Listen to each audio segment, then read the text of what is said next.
Hello everyone! Today we'll have a different talk. Hindi po tayo patama o patawa, pero ito ay medyo emotional, but also something about family, about dreams. So we have this also. Please like and subscribe. Just a reminder for those viewers and papadaan, you can like or subscribe this video and this channel if you find this relevant to you. Maybe not all of our contents are good for you or you like, but maybe you can give a little support to us. So ito po, medyo nag-enjoy lang tayo sa konting mga bagay na nakukuha natin, but this comes with a purpose. So ito iririgalo natin sa anak natin. However, we will try to make something from this para may sample tayo. May pang content din. Ito nakuha ko din. Nabili ng discounted price. Ayan. So, ito po ay patungkol sa moving up ceremonies or graduation na napapanahon ngayong buwan ng Abril sa Pilipinas o sa ibang panig ng mundo. Ngayon po, gusto kong magsabi na thank you sa lahat. Salamat po una sa Panginoon, kay God, kasi tayo ay binibigyan niya ng lakas sa araw-araw at binibigyan niya tayo ng wisdom patungkol sa pamumuhay dito sa mundo. Because I believe na we are nothing in this world except that we have Christ in our hearts. Yeah. So a bit of our sharing for today is about my firstborn daughter, si Jemima Rose, Beautiful Grace Middle East daughter.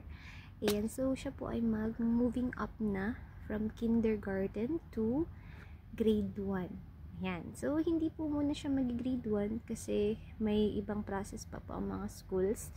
Pero hopefully by next week or after 2 weeks makapag-sign up na po siya for elementary or grade 1 level sa Pilipinas. Sa malapit lang po sa tinitirahan namin. Ngayon po, ang gusto kong i-share ay naging emotional ako nung may napanood akong content creator na kung saan nagbahagi siya ng kanyang saloobin patungkol sa mga graduating students at sa isang graduation sa isang syudad sa Pilipinas. Nakaka-inspire kasi may mga ganong content creators na pinapakita nila yung katotohanan sa likod ng mga buhay ng iba-ibang mga estudyante. Ngayon, ang maganda yung atake kasi masaya, nabibigyan niya ng humor yung kanyang vlog at yung kanyang content. Kaya po ako tumututok din sa mga videos niya. And to add, nakarelate ako. Hindi dahil maganda o emotional yung kanyang pagka-deliver, kundi dahil din, o hindi lang dahil doon, kundi dahil din may mga karanasan din ako nung nag-aaral ako na related sa aking pamilya. Ngayon, gusto kong sabihin na ang pag-aaral talaga ay nangangailangan ng dedikasyon. Kasi yung pag-aaral or edukasyon ay magiging tool natin sa pagkamit ng pangarap natin sa buhay. Minsan, naiisip natin, pangarap ng magulang ko to, hindi ko naman talaga pangarap. Pero, ano ba yung importante sa'yo? Para sa akin kasi, importante na makatulong ako sa kapwa ko. And I can do that by also helping myself. So, how I do that? I need to have something in my mind, in my heart, within myself na kumbaga ibubog ako sa mundong ito. Isa na doon ay ang maging masunurin sa magulang. Alam natin na may mapupuntahan tayo kung tayo ay maging mabuting tao, marunong sa buhay, at sa pamamagitan ng pag-aaral natin, 'di ba? Kapag inayos natin yung mga grades natin, makatapos tayo on a certain level, for example, kindergarten man yan, na may basic kalaman tayo sa pagsusulat, sa pagbabasa, ay makakatulong para sa ating elementary years na grades 1 to 6 po ba, tapos mag high school, at magka-college or tertiary level, na which is common sa mga Pilipino. Other area naman yung homeschooling, but the bottom line is kailangan nating matutunan yung mga basic sa buhay, pati na yung pagbasa, pag-calculate o pagbibilang, ganun din ang pag-intindi ng mga bagay na makakatulong sa atin para tayo ay mabuhay ng maayos dito sa mundo. Kaya siguro hindi na muna babagsak yung luha natin, pero ito'y isang paalala din sa akin na sa dami-dami ng ating mga pinagdadaanan ng mga bata na sumusunod sa magulang, sa mga nakatatanda nila, na paghusayan nila ang kanilang pag-aaral, talagang wag nyo pong sayangin yung oportunidad na kayo ay makapasok sa school. At some of us walang enough na pera na susuport, gagamitin pang support sa atin. Kaya yung iba talaga humahanap ng scholarship, humahanap ng taong tutulong sa kanila. Huwag po nating sayangin yon, at hopefully makatagpo rin kayo ng mga taong talagang tunay na tutulong sa inyo sa inyong pag-aaral. Yun po. At naniniwala ako na may mga magagandang tao, mabubuting tao na tutulong sa inyo morally, na mag-encourage sa inyo na matapos yung inyong pag-aaral.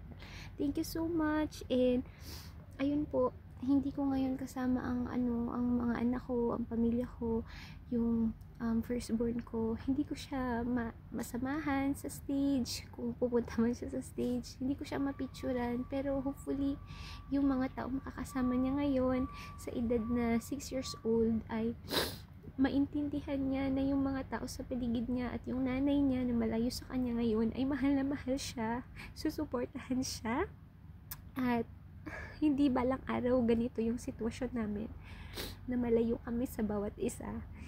Ganun din yung naramdaman ko before, na may mga magulang ako na nagtatrabaho, hindi makasama sa akin yung papa ko. Usually kapag pupunta ako sa stage or may award ako, kahit simple lang niya na ribbon na tatanggapin ko or medal, wala yung tatay, pero andun yung nanay. At least may isa ba na susuporta. Sana pilitin natin yun. This is also an encouragement to those who are becoming parents, who are parenting, who are guardians, lola ka man, lolo, auntie, uncle, na at least samahan mo, mabigyan mo ng time yung loved one mo, yung bata, sa school, lalo na kung magtatapos na siya ng isang level sa pag-aaral niya.